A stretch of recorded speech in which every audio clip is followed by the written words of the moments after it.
বল পাকিস্তান জিন্দাবাদ। জয় বাংলা। কি বললি তুই? জয় বাংলা। সামনে দেখ মিলিটারিরা কি অত্যাচার শুরু করছে আমাদের বাঙালির উপরে। এইভাবে আর কতদিন সহ্য করব? এবার আমাদের প্রতিবাদ করা দরকার। হ্যাঁ তুই ঠিকই বলেছিস, এটা নিয়ে একটা প্রতিবাদ করাই দরকার। চল তাহলে আমরা সবাই মিলে ওর সাথে মোকাবেলা করি। না এখন কিছু করা যাবে না, চল আমরা চলে যাই। ওরা দেখছিস কতজন লোক, আমরা মাত্র 4 জন। আচ্ছা ঠিক আছে, তাহলে চল এখান থেকে চলে যাই, এখানে দাঁড়িয়ে থাকাটা ঠিক হবে না আমাদের। আরে বান্ধবী শোন, এভাবে আর বাসার ভিতরে লুকিয়ে থাকতে ভালো লাগছে না, চল বাইরে থেকে ঘুরে আসি। হ্যাঁ তুই ঠিকই বলেছিস, এভাবে বাড়ির ভিতরে আর কতদিন লুকিয়ে থাকবো? এখানে আমরা ওরকম কিছু করি না, আমাদেরকে সামনে যেতে দেন, আমাদেরকে ছেড়ে দিন প্লিজ। বল পাকিস্তান জিন্দাবাদ। আর এটা তো আমরা কখনোই বলবো না। বলতেছি পাকিস্তান জিন্দাবাদ। জয় বাংলা। জয় বাংলা।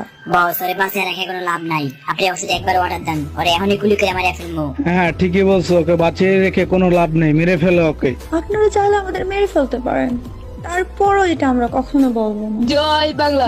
জয় বাংলা। এরপর এক কৃষক গেল মাঠে কাজ করতে, আর কৃষককেও বাঁচতে দেয়নি, তারা মেরে ফেলছিল সেই কৃষককে। আর কৃষকের পরিবারের এতটাই দুর্ভাগ্য ছিল যে সে লাশটা নিয়ে এসে দাফন করতে পারেনি। এই সৌভাগ্য তাদের হয়নি। অনেকদিন হলো বাসার ভিতর বসে আছি, আজকে একটু মাঠে খেলাধুলা করতে যাব। আর কিছু ভালো লাগতেছে না, আজকে আমি মাঠে যাবোই খেলাধুলা করতে, যত মিলিটারি থাকুক আজকে আমি মাঠে যাবোই। এই আপনারা কারা, কোথা থেকে আসছেন আপনারা? প্লিজ আমাকে যেতে দিন, আমি আর কখনো আসবো না মাঠে খেলাধুলা করতে। তোকে কি আমরা এমনি ছেড়ে দেবো? এখন যেটা বলতে ওটা বলবি, নাইলে তোর কখনো ছাড়বো না, একবারে মেরে ফেলবো। আচ্ছা আমাকে কি কথা বলতে হবে? বল পাকিস্তান জিন্দাবাদ। এটা তো আমি কখনোই বলবো না, আমি তো মরে গেলেও এই কথা বলবো না। বলতেছি পাকিস্তান জিন্দাবাদ। আমি যদি মারাও যাই তাহলে আমার মুখ দিয়ে আমি এই কথা বলবো না। জয় বাংলা, জয় বাংলা। বস ওরে পাশে রেখে কোনো লাভ নাই, আপনি ওষুধ একবার অর্ডার দেন, ওরে এখনই গুলি করে মারিয়া ফেলবো। হ্যাঁ ঠিকই বলছো, ওকে বাঁচিয়ে রেখে কোনো লাভ নেই, মেরে ফেলো ওকে। রাজু ভাই আর কত আমরা শান্ত হয়ে বসে থাকবো? আমি আসার সময় দেখলাম যে পচিনকে একজনকে আটকে রাখছে। এভাবে যদি প্রতিদিন একজন করে মারতে থাকে তাহলে আমরা তো ধ্বংস হয়ে যাব। আমাদের এটা একটা মোকাবেলা করা দরকার। হ্যাঁ রাজু ভাই ঠিকই কইছে, আমি কুলপটার দিয়ে আসার সময় দেখলাম কুলপটার একজনকে আটকে রাখছে। এভাবে যদি প্রতিনিয়ত আমাদেরকে মারতে থাকে তাহলে আমরা ধ্বংস হয়ে যাব। আমাদের একটা প্রতিবাদ করতেই হবে। তোমাদের যা কিছু আছে তাই নিয়ে প্রস্তুত থাকো। মনে রাখবা, রক্ত যখন দিয়েছি রক্ত আরো দেব, এদেশের মানুষকে মুক্ত করে ছাড়বো ইনশাআল্লাহ। এবারে সংগ্রাম আমাদের মুক্তির সংগ্রাম, এবারে সংগ্রাম স্বাধীনতার সংগ্রাম। জয় বাংলা। প্রিয় ভাইয়ের আমার, এক দল ক্লোবটাও চলে যাও, আর এক দল পচিনক চলে যাও। যেভাবে হোক আমার ভাইদেরকে বাঁচাতেই হবে। আমরা যেহেতু রক্ত একবার দিয়েছি, আরো শতবার রক্ত দিতে রাজি আছি। এদেশের মানুষকে মুক্ত করে ছাড়বো ইনশাআল্লাহ। বল পাকিস্তান জিন্দাবাদ। জয় বাংলা। কি বললি তুই? জয় বাংলা।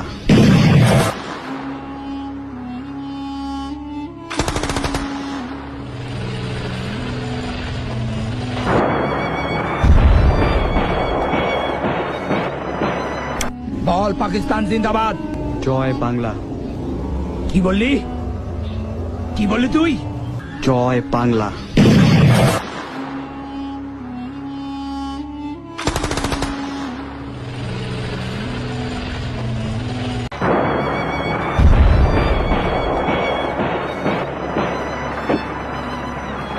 জয় বাংলা।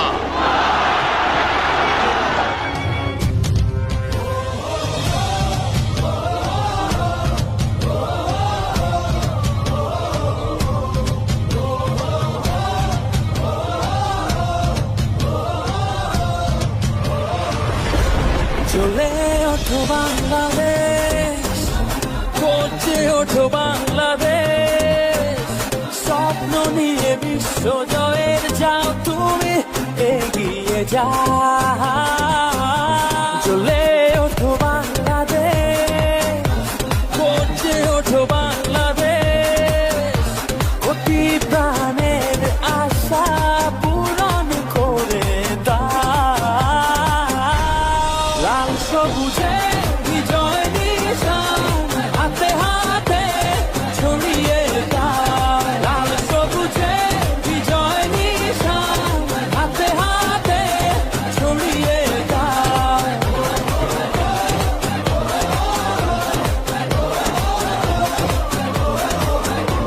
এই ভিডিওটা তৈরি করতে যে কতটা কষ্ট হচ্ছে সেটা একমাত্র আমিই জানি। বাই দ্য ওয়ে গাইস, আমার একা পরিশ্রম হয়নি, আমার টিম মেম্বার যারা ছিল তারা সবাই আমাকে সাপোর্ট করছে এই ভিডিওটা তৈরি করার জন্য।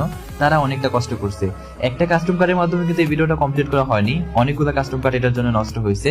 আমি ধন্যবাদ দিতে চাই সেই সকল আমার টিম মেম্বারদের যারা আমাকে হেল্প করছে এই ভিডিওটা বানানোর জন্য, সাহস দিচ্ছে যে হ্যাঁ ভাই পারবেন এই ভিডিওটা বানাইতে।